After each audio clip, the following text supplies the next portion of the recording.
fa ho any vaovao ny trangam-piarahamonina ka sipoanty iray tao ambody voanio lalana mandeha maridoko atao Nosbe no notafiany andiany Jiola omaly tokony ho tamin'ny 7 alina. Lasan'ireo Jiolany vola 720 tapitrisa ariary mahery izay tahiry tao anatin'ny finday fampiasan'izy ireo izay lela volany 4 tapitrisa ariary tamin'izany. Naratra mafy ny mpivady tao amin'ny Cash Point io izay mitondra voky ilay reny mpianakaviana tatrezay betrany.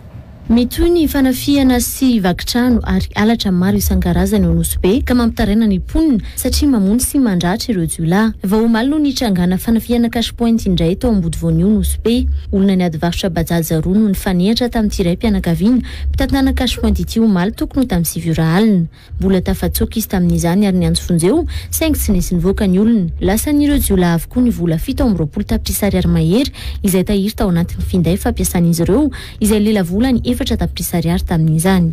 Igny amizay za dika ro donc eo amin'ny 1 metre vango indroko ty amin'ny bately araiky voalohany amizay latsaka anaty kanal zay araiky nanambotriko ny akanjoko mety izy namango amin'ny tahezako io zany lefa mbala tafilefa nikekeko olo jiaby vonjeo fa tsy olona anaty vo meka ny demariny bajajanany izy fa tsy tatra amizay losy jusqu'à amin'ny parkage voanio teo koa zany nanaka bajajareko koa zay isansinaka tsy mahavy agny ola iny manafaraky ely zay za mahita olo roy mpandefa vola aminaka io za lome magnatony roa igny ro roy lahy igny nanambitamby bajagy teo tondra zay jusqu'à ta parkage ny Dar es Salaam vo isansin araiky tsy mahavy zay jusqu'à l'hôpital be aty igny amizay navy teo amizay nitaly bajagy hafa koa ro manafaroy ny tondra za igny jusqu'à zay navy aty je naratra mafy ny mpivady tao amin'ny Cash Point io izay mitondra voky ilay reny mpianakaviana. Manaraka fitsabony amin'ny hôpitaly be izy ireo amin'izao fotoana izao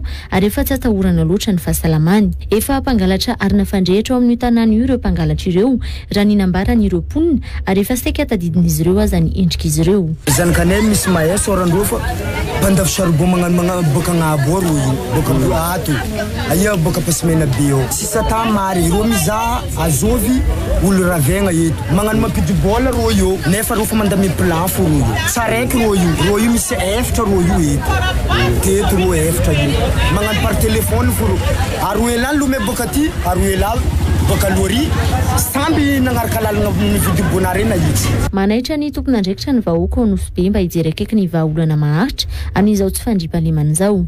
Mandry tsy lavolony mponina satria matetika miverimberina ny fanafiana sy vakitrano any an-toerana ary ny alatra maro isan-karazany.